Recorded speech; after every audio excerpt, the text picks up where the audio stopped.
ਹਾਲ ਦੀ ਘੜੀ ਗਵਾਂਢੀ ਸੂਬੇ ਵੱਲ ਨੂੰ ਹੋ ਚੱਲਦੇ ਆ। ਮੰਡੀ ਤੋਂ ਹੀ ਕੰਗਣਾ ਜਿਹਨੇ ਇੱਕ ਵਾਰੀ ਆਪਾਂ ਪਤਾ ਵੀ ਏਅਰਪੋਰਟ ਤੇ ਚਪੇੜ ਵੀ ਖਾ ਲਈ ਇੱਕ ਪੰਜਾਬਣ ਦੇ ਕੋਲੋਂ, ਪੰਜਾਬੀ ਮਾਵਾਂ ਬਾਰੇ ਪੁੱਠਾ ਸਿੱਧਾ ਬੋਲਣ ਦੇ ਕਰਕੇ ਇਹ ਲਿਹਾਜ਼ਾਂ ਫੇਰ ਟੱਪ ਜਾਂਦੀ ਆ। ਇਹਨੂੰ ਲੱਗਦਾ ਵੀ ਧੇਲੀ ਦੀ ਵੀ ਅਕਲ ਨਹੀਂ ਆ, ਲੋਕਾਂ ਨੇ ਇਸ ਨੂੰ ਨੁਮਾਇੰਦਾ ਜਿਹੜਾ ਉਹ ਬਣਾ ਕੇ ਉੱਥੇ ਘੱਲਿਆ ਹੋਇਆ ਆ।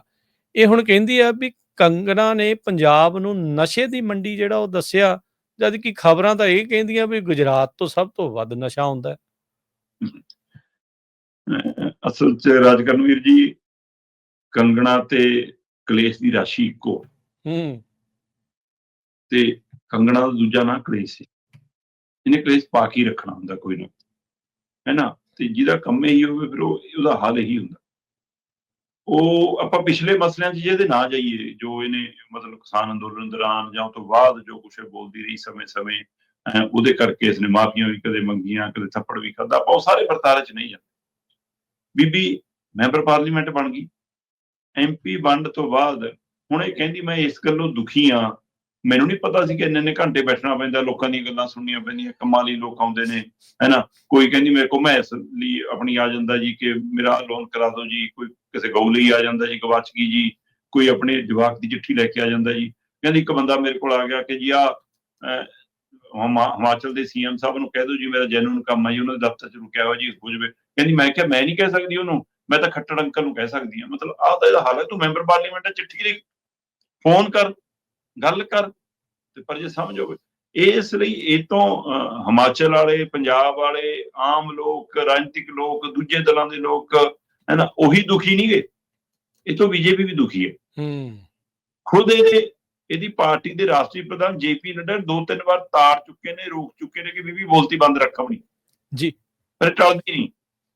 ਉਹ ਕੀੜੇ ਟਿਕਣ ਨਹੀਂ ਦਿੰਦੇ। 2 ਮਹੀਨਿਆਂ ਬਾਅਦ ਫਿਰ ਖਾਦ ਜਾਗ ਜਾਂਦੀ ਹੈ, ਗਿਆ ਫਿਰ ਜੂਥਪਨ ਹੋ ਲਈਏ। ਹੁਣ ਬੀਬੀ ਜੀ ਕਹਿੰਦੀ ਕਿ ਹਿਮਾਚਲ 'ਚ ਜਿਹੜਾ ਨਸ਼ਾ ਫੈਲ ਰਿਹਾ, ਜਿਹੜਾ ਨਸ਼ਾ ਆ ਰਿਹਾ, ਉਹ ਪੰਜਾਬ ਤੋਂ ਆ ਰਿਹਾ।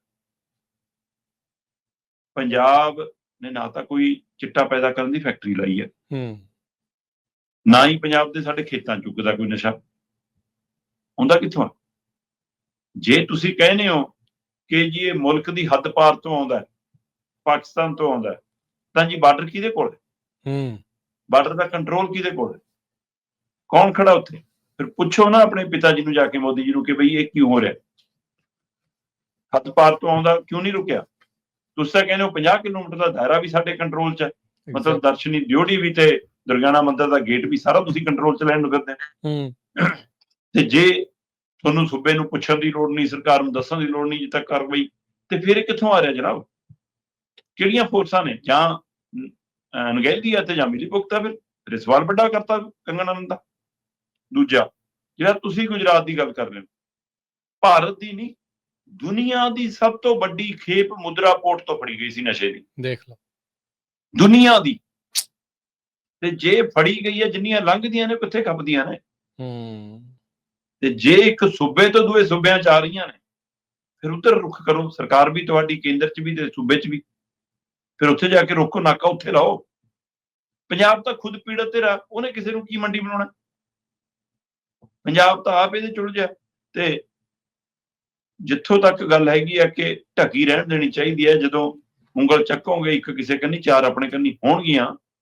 ਬੀਬੀ ਨੂੰ ਪੁੱਛਣ ਵਾਲਾ ਹੋਵੇ ਕਿ ਦੁਨੀਆ ਦੇ ਕਿੰਨੇ ਮੁਲਕਾਂ ਤੋਂ ਅਹੀ ਜਿਹੀਆਂ ਊਟ ਪਟਾਂਗ ਜੀਆਂ ਨਸ਼ੇ ਵਾਲੀਆਂ ਪਾਰਟੀਆਂ ਪੂਟੀਆਂ ਕਰਨ ਹਿਮਾਚਲ ਦੇ 3-4 ਥਾਂ ਇੰਨੇ ਬਦਨਾਮ ਨੇ ਕਿ ਉੱਥੇ ਆਉਂਦੇ ਨੇ।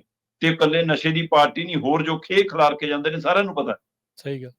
ਸੋ ਕਿਹੋ ਜਿਹੀਆਂ ਗੰਦ ਪਾਰਟੀਆਂ ਉੱਥੇ ਹੁੰਦੀਆਂ ਨੇ। ਸੋ ਇਸ ਲਈ ਬੀਬੀ ਜੀ ਢੱਕੀ ਰਹਿਣ ਦਿਓ। ਕੌਣ ਮੰਡੀ ਹੈ ਤੇ ਕਿਹੜੀ ਮੰਡੀ ਹੈ, ਸਾਰਿਆਂ ਨੂੰ ਪਤਾ।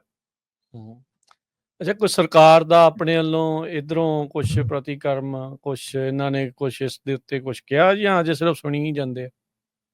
ਨਹੀਂ, ਵਿੱਤ ਮੰਤਰੀ ਹਰਪਾਲ ਚੀਮਾ ਨੇ ਪ੍ਰੈਸ ਕਾਨਫਰੰਸ ਕਰਕੇ ਇਸ ਦਾ ਤਲਖੀ ਨਾਲ ਜਵਾਬ ਦਿੱਤਾ। ਉਹਨਾਂ ਨੇ ਵੀ ਗੁਜਰਾਤ ਦੇ ਹਵਾਲੇ ਨਾਲ ਗੱਲ ਕੀਤੀ ਹੈ, ਉਹਨਾਂ ਨੇ ਬਾਰਡਰ ਦੇ ਹਵਾਲੇ ਨਾਲ ਵੀ ਗੱਲ ਕੀਤੀ ਹੈ, ਤੇ ਉਹਨਾਂ ਨੇ ਕੇਂਦਰ ਨੂੰ ਵੀ ਕਿਹਾ ਕਿ ਆਪਣੀ ਇਸ ਬੀਬੀ ਦੀ ਜ਼ੁਬਾਨ ਬੰਦ ਕਰਾਓ, ਇਹ ਪਾੜਾ ਪਵਾਉਂਦੀ ਹੈ। ਸੋ ਇਸ ਲਈ ਉਹਨਾਂ ਨੇ ਸਾਹਮਣੇ ਆ ਕੇ ਬੋਲੇ। ਜੀ।